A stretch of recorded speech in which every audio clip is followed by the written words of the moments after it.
Lecture du livre du prophète Michée. Ainsi parle le Seigneur. Toi, Bethléem Ephrata, le plus petit des clans de Juda, c'est de toi que sortira pour moi celui qui doit gouverner Israël. Ses origines remontent aux temps anciens, aux jours d'autrefois. Mais Dieu livrera son peuple jusqu'au jour où enfantera celle qui doit enfanter. Et ceux de ses frères qui resteront rejoindront les fils d'Israël. Il se dressera et il sera leur berger par la puissance du Seigneur, par la majesté du nom du Seigneur son Dieu. Et ils habiteront en sécurité, car désormais il sera grand, jusqu'au lointain de la terre, et lui-même, il sera la paix.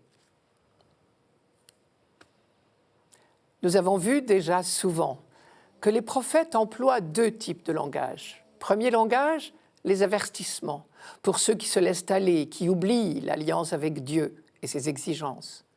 Le prophète est là pour les avertir qu'ils sont en train de fabriquer eux-mêmes leur propre malheur. Deuxième langage, les encouragements, pour ceux qui essayent de rester fidèles, mais qui risquent bien de se décourager à la longue. On sait bien que c'est très difficile d'accepter les reproches, mais c'est aussi difficile d'écouter les encouragements quand on n'en peut vraiment plus.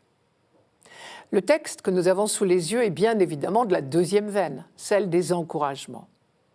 On ne sait pas exactement de quelle époque date cette promesse du prophète Michée, mais de toute évidence, c'est une période de découragement, à tel point que le peuple de Dieu se sent abandonné.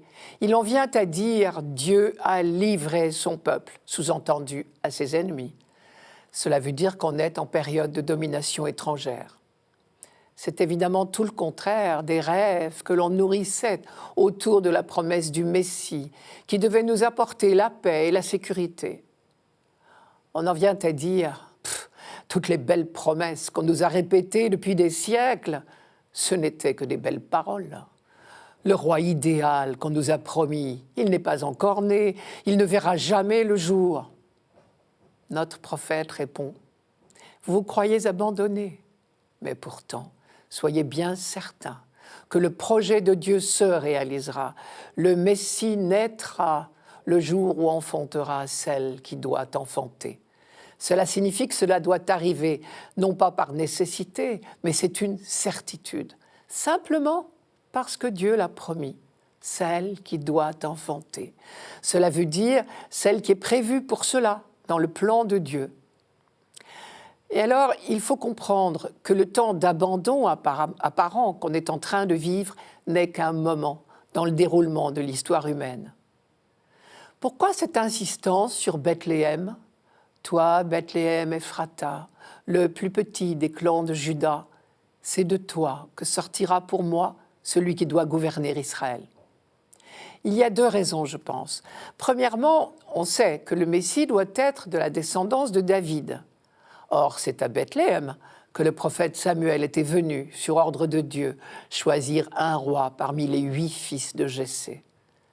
Donc, pour des oreilles habituées, le seul nom de Bethléem évoquait la promesse du Messie. Deuxièmement, je pense que le contraste est voulu entre la grande et orgueilleuse Jérusalem et l'humble bourgade de Bethléem, le plus petit des clans de Juda. Un prophète ne peut pas manquer d'épingler cela. C'est dans la petitesse, la faiblesse, que la puissance de Dieu se manifeste. Selon sa méthode habituelle, Dieu choisit les petits pour faire de grandes choses. Et ce n'est certainement pas par hasard que le prophète accole le nom Ephrata à celui de Bethléem, car Ephrata signifie féconde. Ce nom, en fait, était le nom d'un clan seulement, parmi tous ceux qui étaient installés dans la région de Bethléem. Mais désormais, c'est Bethléem tout entière qui sera appelée féconde. Cette prophétie de Michée sur la naissance du Messie à Bethléem était certainement bien connue du peuple juif. La preuve en est que dans l'épisode des rois mages, au chapitre 2 de saint Matthieu, Matthieu nous rapporte que les scribes ont cité au roi Hérode cette phrase de Michée pour guider la route des mages vers Bethléem. Mais qui s'est souvenu ensuite que Jésus était bien né à Bethléem ? Pour beaucoup de ses contemporains, il était le Nazaréen. Pour cela, il était impensable que ce Galiléen soit le Messie. On en a la preuve dans l'évangile de Jean, par exemple. Quand on a commencé à se poser sérieusement des questions au sujet de Jésus, quand certains ont commencé à dire « il est peut-être le Messie », on répondait « mais voyons, le Christ ne peut pas venir de Galilée. Michée l'a bien dit ». Voici ce passage. Parmi les gens de la foule qui avaient écouté les paroles de Jésus, les uns disaient « Vraiment, voici le prophète ». D'autres disaient « Le Christ, c'est lui ». Mais d'autres encore disaient « Le Christ pourrait-il venir de Galilée ?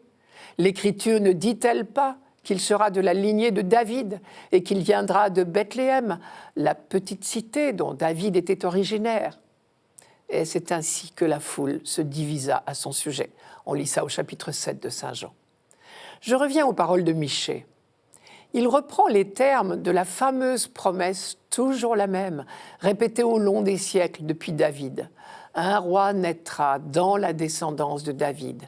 Tel un berger, il fera régner la justice et la paix. Et pas seulement sur Jérusalem. Le prophète insiste comme un plaisir sur l'extension de la paix promise. C'est l'humanité tout entière qui est concernée dans l'espace et dans le temps.